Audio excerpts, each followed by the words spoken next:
You are listening to Unequaled with Jaycee Carroll and Ajay Salveson.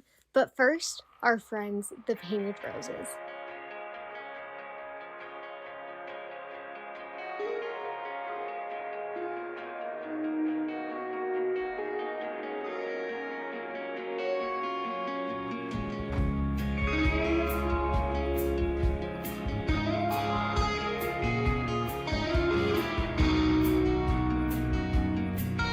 Welcome back to another edition of the Unequal Podcast, episode 10.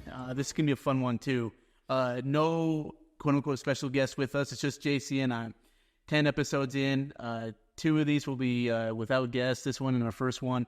Jaycee, when I think about these episodes, someone texted me the other day. They said, I love how motivational and inspirational they are because I hear from people who I consider to be like a higher level at whether it's an athlete or a coach. And to hear that, hey, they've been through the grind. Like, they've had ups and they've had downs. And I think that's what's also stood out to me is, hey, I'm a lowly, peon in the athletic world. But, I've also had my ups and downs. And it's okay. It feels good for me to know that they also have theirs, but they've been able to, climb the peak. And I think all our guests have had someone experience that in some way, shape, or form. I agree. Every day as it kind of gets out that we're doing this, I get a new person that goes, hey, I jumped on and listened, and they go, holy cow, that Loft House story was amazing. And then they go in and they start listening. Well, they go, holy cow, Anna Weaver, how inspirational what she did, and the way she's trying to build and do things, and it's not our stories. Like I share my stories with people, and to tell you the truth, I'm starting to think that I probably told everyone all my stories around where I am. So my stories just start to be repeatable. So it's really fun to be able to get on and share other people's inspirational stories. Because everyone we've had on motivates me, inspires me, helps me want to do things better, do a different way. Rob Nilsson last time. Oh, God. Give me a break. I shared a couple of his thoughts with my little team. And my assistant coach goes, what is this?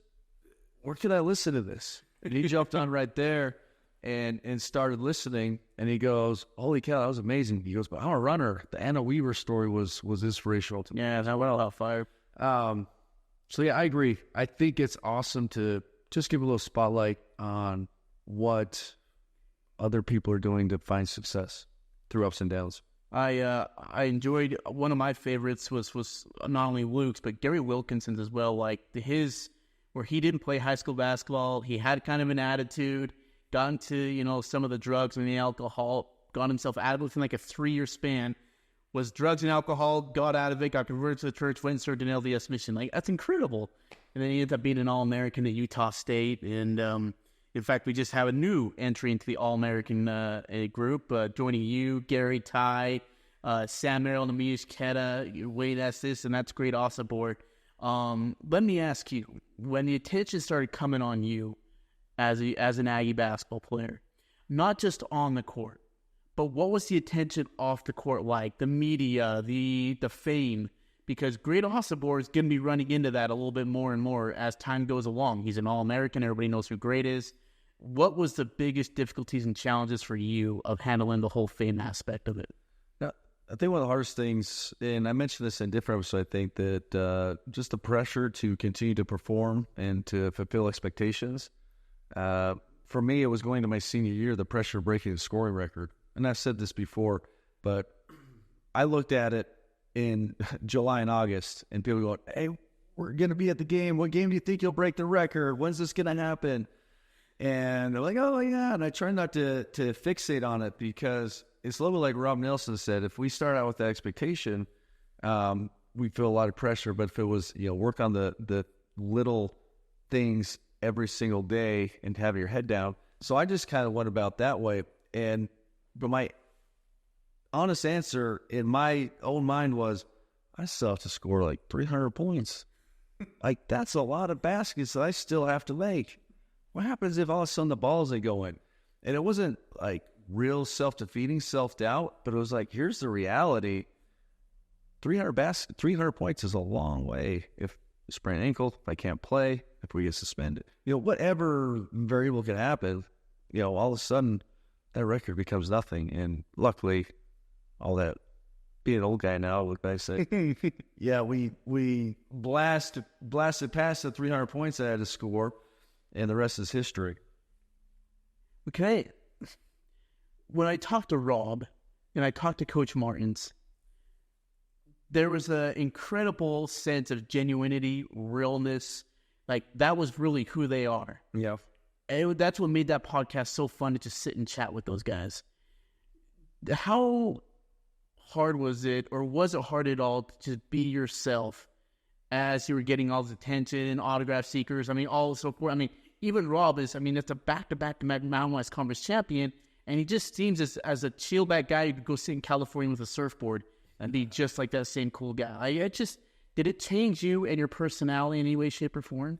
No, it didn't change me. I think, if anything, it did give me more confidence. It gave me, taught me a quick lesson in how to interact with people, how to answer questions, how to give credit to teammates, to coaches. Were you an extrovert or introvert back in that day? Let me think. That's a good question. Because Sam hated that stuff. He still does. Yeah. I'll put it this way. I really enjoy talking to people. I enjoy interacting with people, but it drains energy from me. So what is it? I've seen a meme that, what is it? Introverts, they wake up with a battery that's full, and then as they go throughout the day, interactions start to drain it.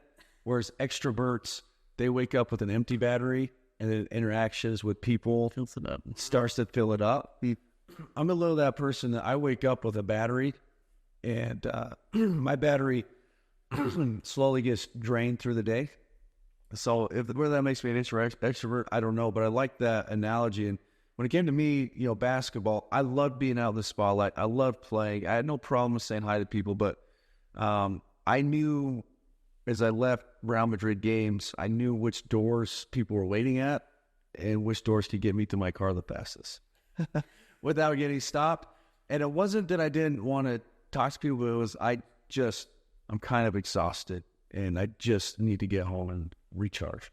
Hey, you looking for something fun to do this summer? How about you go to Bridgeland Adventure Park, located in Garden City, Utah. Bridgeland Adventure Park has all sorts of adventures from ages 2 to 92.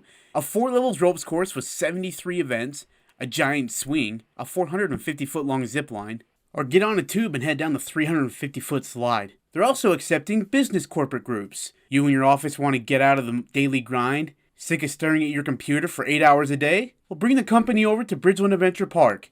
Enjoy some delicious food, a snow cone, a fun time with your coworkers, and lasting memories. Bridgeland Adventure Park is located at 722 South First Light Drive in Garden City, Utah. For more information and questions, go to blap.rocks. That's BLAP.rocks. It's really funny you hit this topic because I really wanted to talk with you last episode, but time didn't let us. Don Webb and I were driving over here, and we ran into the conversation of mental health. Mm-hmm. And it is now such a vital focus. Yeah. I remember when Tanner Megan went through it as a BYU quarterback. Ricky Rubio, one of your close confidants, he went through it. And he said, I remember reading his story, like he said, literally word for word, I was in a very dark spot. And it just scared me. And I went through it. I remember in December, I remember the date and the time, I tried to commit suicide twice last year in December because I was just done with it. I was done with life. Yeah. And people have certain and different reasons for doing so. I know Don was telling me about a story about he lost a close friend to suicide just a couple months ago. And can you just, in a way, because you've been through the fame and all that, from where it was back then and where it is now, why is it that mental health is now all of a sudden such a big deal when even back then you guys were dealing with some of that stuff, exhaustion and from publicity? Yeah. No, first, I'm glad you're still here. I'm sorry to hear that some of those thoughts went through your mind, and I'm very grateful that we're able to continue. That we're here doing this today. This could have been a whole. It was scary, and I don't mean to interrupt you. Forgive me, but I remember that night. Like I said, there's different reasons for everybody, right? Some of it's fame, some of it's publicity. Mine was just because I didn't feel like I had anybody left in my life. Yeah, and I was just done being alone. And I remember that night I was like, okay, I'm just going to end it because nobody would care anyways. Yeah. That was my thought process in doing it. And I remember As I said, I tried twice, failed twice. It changed me, and some of it not for better. Like who I am and how I handle myself now is maybe a little bit better, but who I am around people has been a lot different, and sometimes that's not for the better. Like the whole extrovert me has definitely, that battery's drained almost without even trying, and it's just weird. Anyway, so I'm going to interrupt you. I apologize. No, I think what you're talking about is important. I think personal experience to see somebody that I mean, honestly, on the outside, I look at you as someone that is successful, has found a nice spot up in the community in Utah State, and for you to feel that nobody would care, I think that's something that a lot of people do, and sharing those personal experiences can help people understand that, hey, they're not alone. Other people have been through it. If he made it through it to the other side, I can too. I think it gives hope. So interrupting, no, I think it's an important topic. Something that there's a very small group of people in sports have been talking about for a long time, but it's just barely starting to get mainstream. I remember for me, it started with Dr. Gorder. Was the first time that I ever thought about any of this mental aspects of sports things.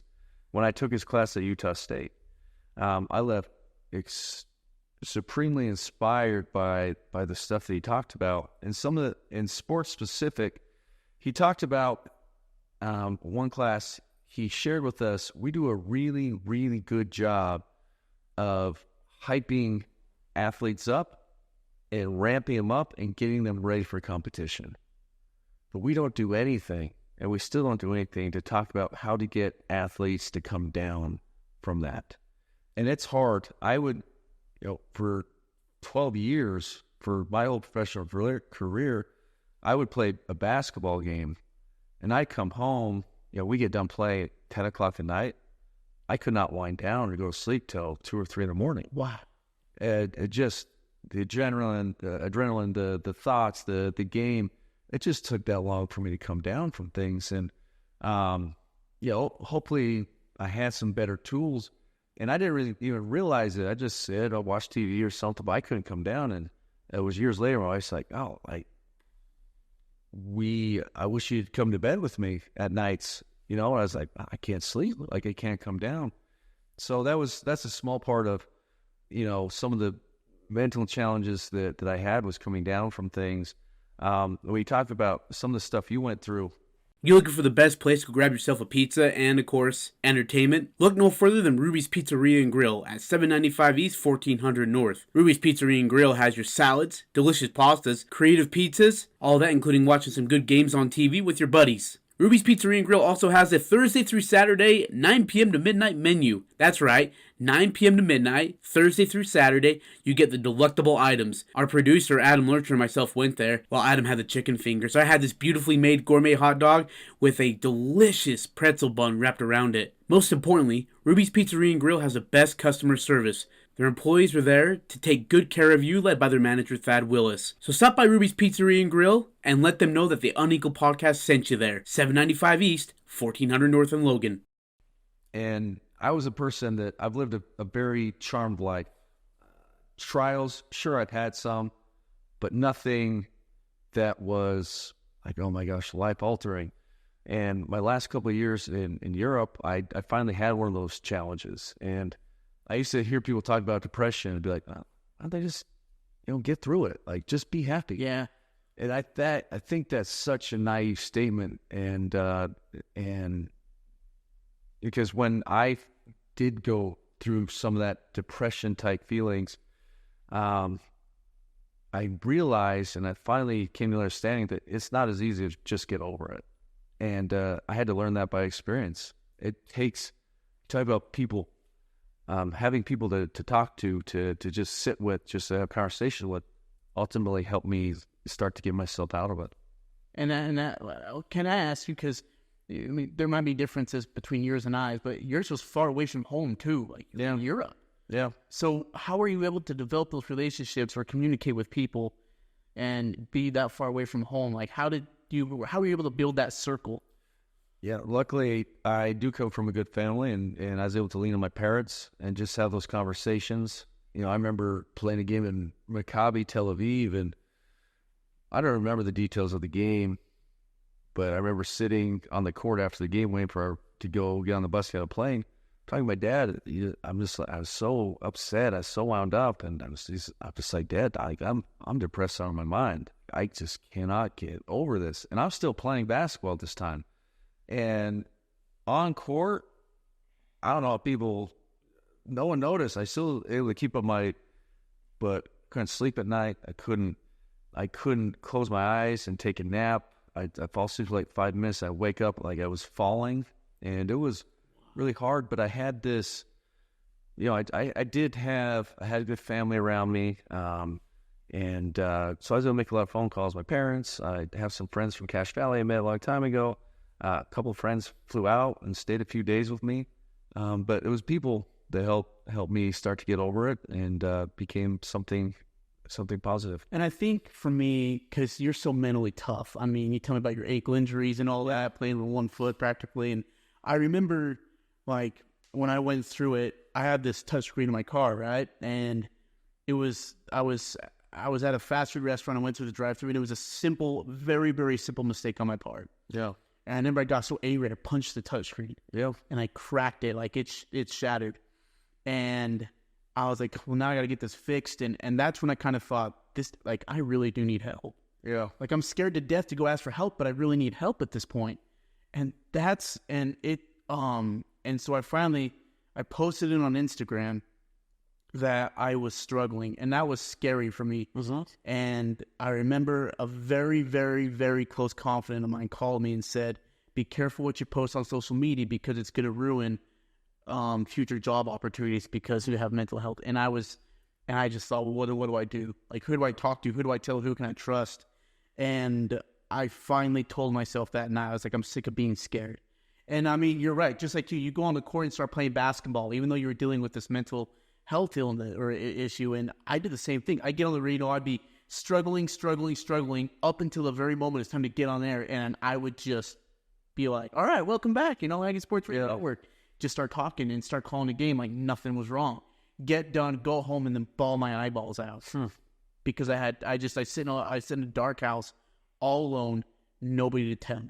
Yeah. Because I didn't want to ruin job opportunities. I didn't want to ruin relationships and friendships. And it just, man, it scared the death out of me. And like I said, I still haven't recovered fully. I still have, a lot of moments of self-doubt, self-worth, if I have any, and so on and so forth. And people are so kind to reach out and, and like you and explain my value. And whether I believe it or not, it's kind of up to me. But it's hard. It's so hard. So I know it's just kind of one of those topics I've been wanting to talk with you about, because you've been so successful in your career. Yeah. And with that success can come mental stress of any sort. Like I said, I go back to Ricky Rubio and his post, and that thing hit me hard reading about Ricky Rubio. Right.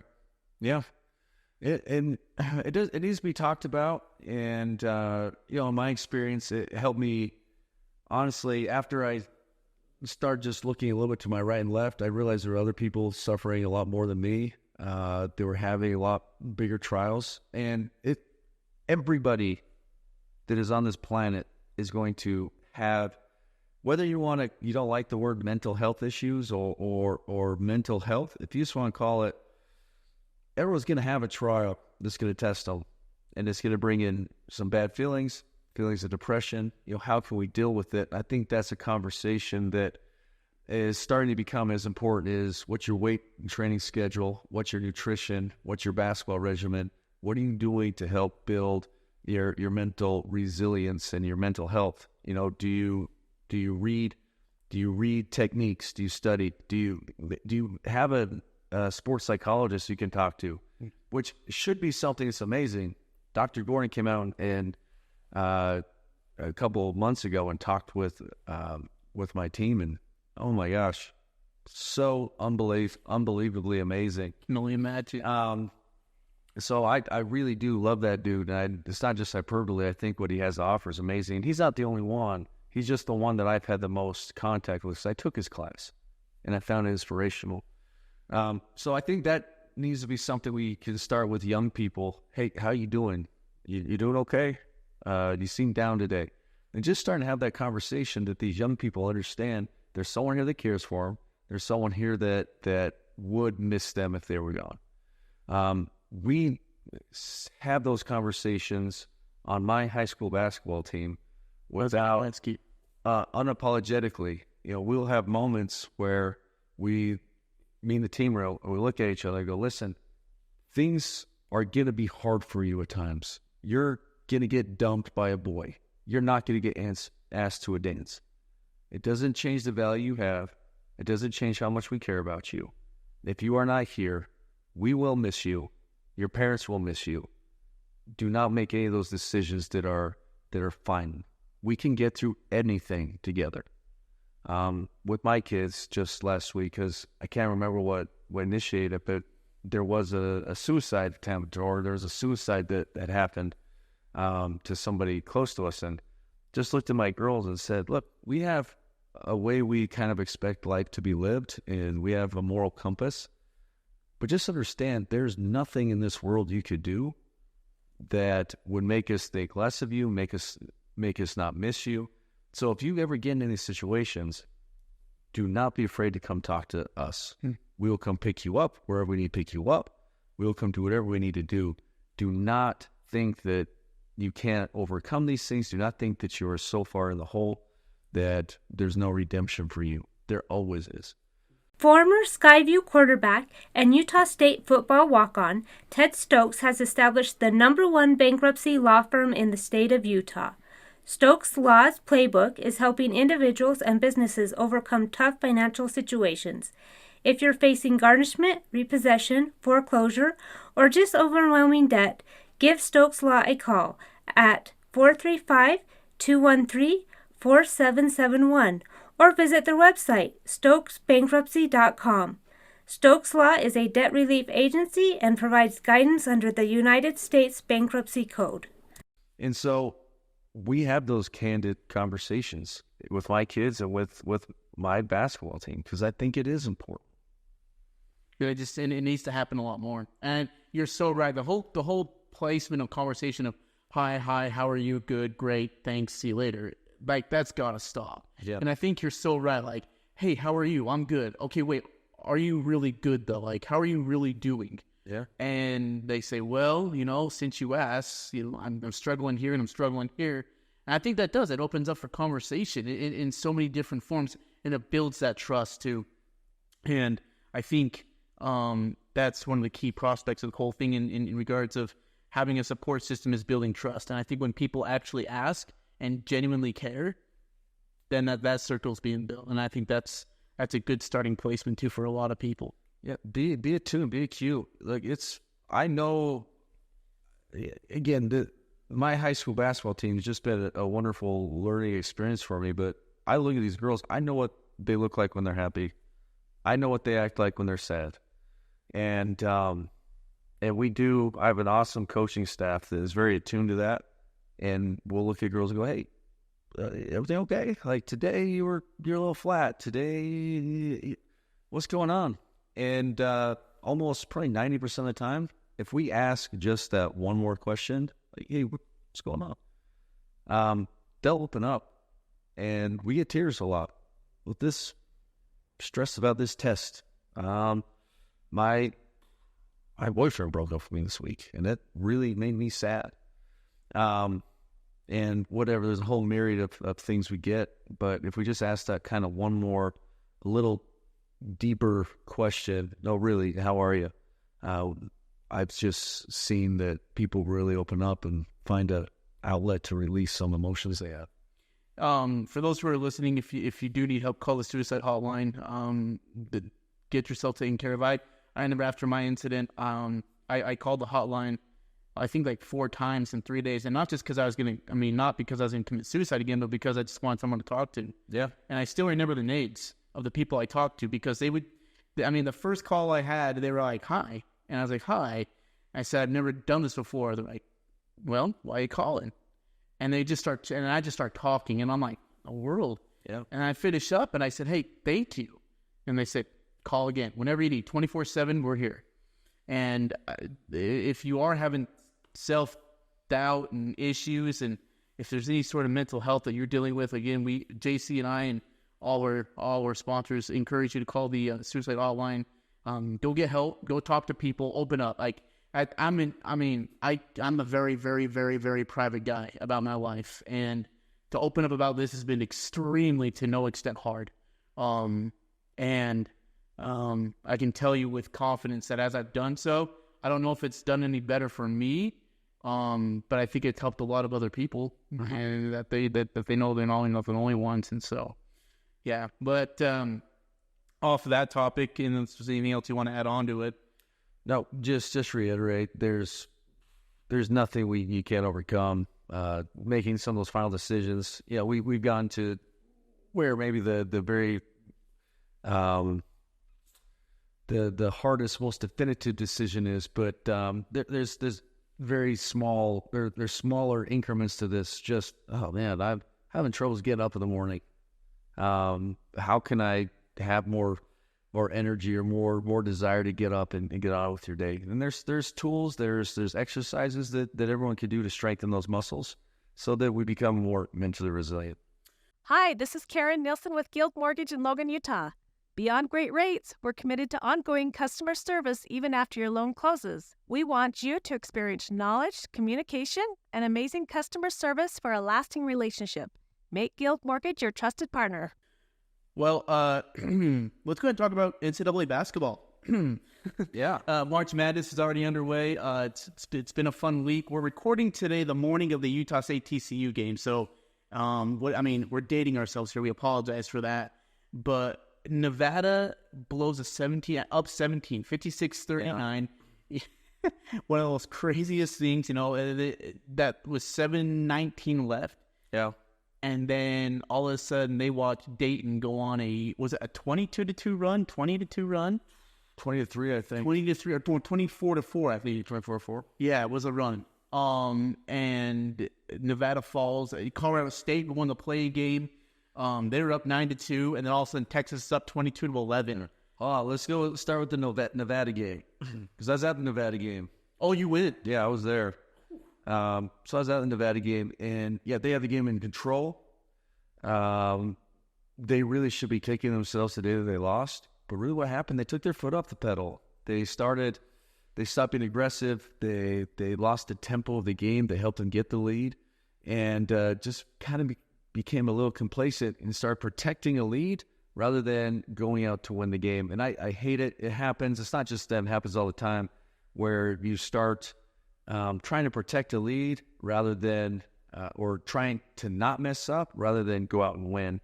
And I can just see it. I'm sitting with the people I'm with going, they got to get the tempo up again. They need to push the ball. They need to go out and try to win and not try not to lose. Was it, because you've been in these high-profile NCAA tournament games, is it hard that once you lose momentum to get it back? I mean, you're up by 17, then it's down to 11, down to 10, and you're kind of starting to tense up a little bit. How hard is it to try and get that momentum back after you've given it nearly entirely away? It's difficult. And the fun thing about basketball is it is a game of runs, ebbs and flows. One team will play, the other team will fight back. That's what makes basketball so much fun. But what you do in those situations, you go back to your core things that work well. You go back and get the ball in the hands of the players that will make the decisions and the right decisions and the right plays. And I don't know Nevada's team well enough to really say with a lot of expertise whether they went to those guys or not, but the tempo just became, let's try not to lose right now. Unbelievable. It falls 63-60 to Dayton inside Salt Lake City in the Delta Center. Colorado State, as we mentioned, was up 9-2. Things seem to be all right. They seem to be in cruise control. All of a sudden, it's 22-11.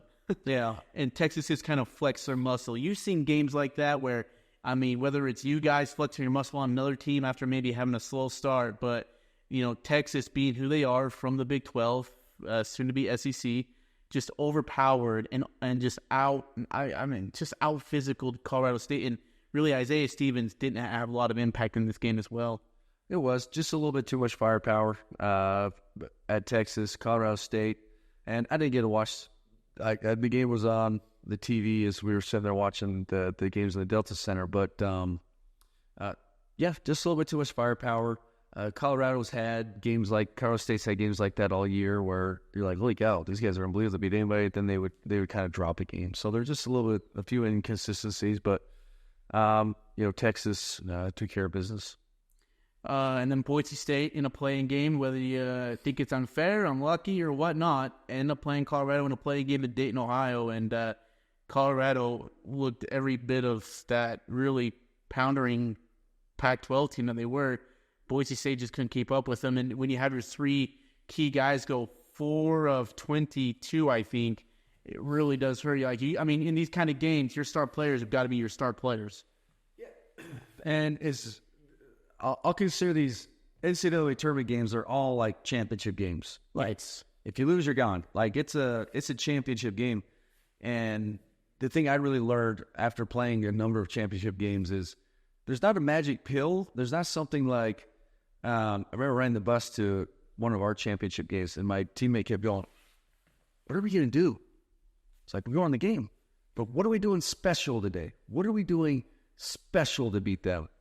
I said, well, we got a game plan. Yeah, but that's just our game plan. And what I learned was in those games, there's not a special pill. There's not a special something. Go back and do the things well that you do well. You talk about star players needing to do star player things. Yes and no, but the star player just needs to do his job. The guy coming off the bench needs to do his job at an exceptional level. If everyone just does their job at an exceptional level, you'll have success. It's sometimes you get a guy that goes, I gotta have a special game. It comes out, jacks a couple of 3-pointers that are not in the framework of what they do as a team, ultimately hurt you rather than help you. Can I talk to you about your time during the NCAA tournament? You played 2 really good teams. Arizona was not bad at all, and then of course Washington was Washington. And someone had told me on staff that when you guys played Washington, Brandon Roy just had, I think it was David Pack. I can't remember who was defending him. I had him like on a puppet string. just did whatever he wanted with him. Brandon Roy just absolutely toyed with him, guys. Do you remember that game? And what are your memories about it? Hold on. Let's start with the Arizona game, because I watched Arizona play last night, too. Wasn't that a close game, by the way, the game you guys had with Arizona? Yeah, all our games are close. They're all competitive. We didn't lose them to Arizona by 13. And since I'm sitting there watching Arizona, I kind of went back and looked at what that game looked like. And they had an unbelievably good team. Channing Frye, Salim Stoudemire, Shakur, Hassan Adams. Lute Olson was their coach. So they had unbelievably good team, and we had to play great to beat them. And we just played good. We played good. I was a freshman. I made 5 3-pointers that game, which is either a freshman Utah State record in NCAA tournament or a Utah State record in NCAA tournament. And I finished with 18, and we played solid. We were in it. Spencer Nelson was extremely sick going into that. I know he was, he had hoped to contribute more, but he gave everything he had, but was very ill. And, it was that. We played a great team. Talk about Washington State. Now, be careful. And here's where I preface things a lot. It's like Brandon Roy had David Pack on a puppet string. Sure. But Brandon Roy did that to everybody that tried to guard it. Do you know what I mean? Like, it wasn't unique to David Pack. And I took my turn on Brandon Roy as well.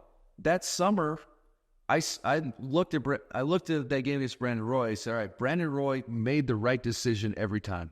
If he needed to shoot it, he shot it. If he needed to pass it, he passed it. If he needed to drive, he drove. And he just made those decisions. So I took 2 or 3 things that Brandon Roy did that I liked, and all summer I practiced those 2 or 3 things in my workout. It's like I took from him things I thought he was good. I was so impressive as a player. Did he have David Pack or me on a puppet string at times? Yeah, but that was everybody he played, not just Utah State players. That was anyone who tried to guard him. He was that good. Talk about the atmosphere too. Because we've talked about it before, but the atmosphere always kind of intensifies up a notch, and you got these fans from all over the country watching you guys play.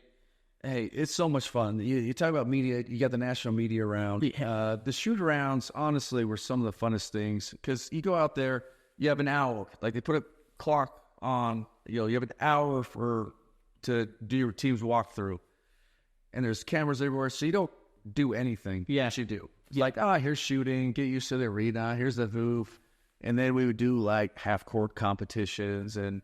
You have to have a pin. I've got my NCAA pins right over there, and it says practice round 1. And the goal is to, hey, get a practice round 2 pin and those things. Then in games, you get a game pin. At least that's how it was when we went. And it's just fun. National attention. You're playing teams that you wish you were playing all the time, that you always see on TV and from the time you're a kid. So awesome. Great Osborne named an honorable mention AP All-American. He joins 8 others, including yourself, Sam Merrill, we already named the list, Namish Kata, Gary Wilkinson, Ty Wesley, Wayne Estes. When you see Great Osborne play, what has stood out to you about him? Yeah, his tempo. I've talked about tempo a couple times, and I told Greg this the other day. I said, you're doing a great job. You do remind me of one person who was pretty good. It was Ty Wesley. His kind of size on the block, his patience on the block. If you meet the guy, he's got very large, strong hands. They remind me a little bit of Paul Millsap, who played at Texas Tech. Then he was on the Jazz for a while. Paul Millsap could grab everything. He just had these great hands for rebounding. I feel like Great has that. And he has such a great feel for the game. Like I'm a big fan of Great Osipor and the way he plays. Give me one team back from when you were playing that you would say, give me this team again. Let's go to another NCAA tournament. I bet you we'd win a game. Good. Look, my freshman year team was really good. We had great leadership. We had the Nate Harris's, Cass Mateus, Sidney Harris, Spencer Nelson, point guards. Did Ty play a little bit that year as freshman? No, he redshirted, so he didn't play. He was a redshirt guy. And then, so that team, and then if I jumped ahead to my senior year team, they did it after me. Like, they had great success. They all grew up. Yeah. But my senior year, they're all babies. Ty Wesley, fresh off a mission. Tyler Newbold, fresh off a mission. Gary Wilkinson, first year coming in from a junior college, figuring out Coach Morrill's stuff. Who else was on that team? Pooh Williams, super young. So we just had this group of guys that if we had one more year together, we would have been unbelievably good. And they were. I like to think I would have added to it. Sure, yeah. But maybe they would have. They're like, no, we were better because we got rid of you. And that's why, they were nationally ranked in one day state tournament, and they'll still say to this day, should have been Marquette in the tourney. And, but that crew, if we had one more year together, I think could have been an all-time great. When we were in Las Vegas, and I was turning, Doug Hoffman, media relations director, brought up to me and Spence, and goes, we said, Ajay, do you know who Nick Collison is? I was like, absolutely. He's like, yeah, I could play Kansas against Spencer, and I remember they had Kurt Heinrich as well. Yep. I mean, was it Cardell Butler who was just that close on a free that would have tied it? And if they go to overtime, Utah State wins that thing right away because Kansas had no juice left. But you guys seem to get tough draws. I know Stu's told me time after time after time, you guys played the who's who of basketball. Elamine from UConn in 1999, I think. You guys played, again, Kirk Heinrich at Kansas. That Kansas State team that they played was really good. You played Brandon Roy, Washington. Like, you guys could never seem to get a favorable draw. And now we're expecting to get single-digit seed draws. Like, isn't just how time has changed in Utah State basketball? Yeah, it's great. And as we were saying, I get asked by some people, and the question is kind of, well, why can't Utah State win an NCAA tournament game? Why do we always go there and lose? Or why do Mel win? And the answer is kind of simple. Like, look, we go in as a 12 seed. We're playing a team that 99% of the country can't beat. And so we're playing teams that are really tough. Now, give us a 12. Let us play against a 12 seed in the first round. 95% of the time, we'll win that game. and we'll get to the second round and get that tougher draw. But we get tough draws that almost every team in the country would lose to. We're competitive with them. We play against them. We always feel like we can win. We were in all my NCAA tournament games. Talking about Marquette, that team had super close. Arizona, Washington. This year TCU. Now we are an 8 seed, which that game could always go no way. 50-50. Talking about maybe them getting a tough draw.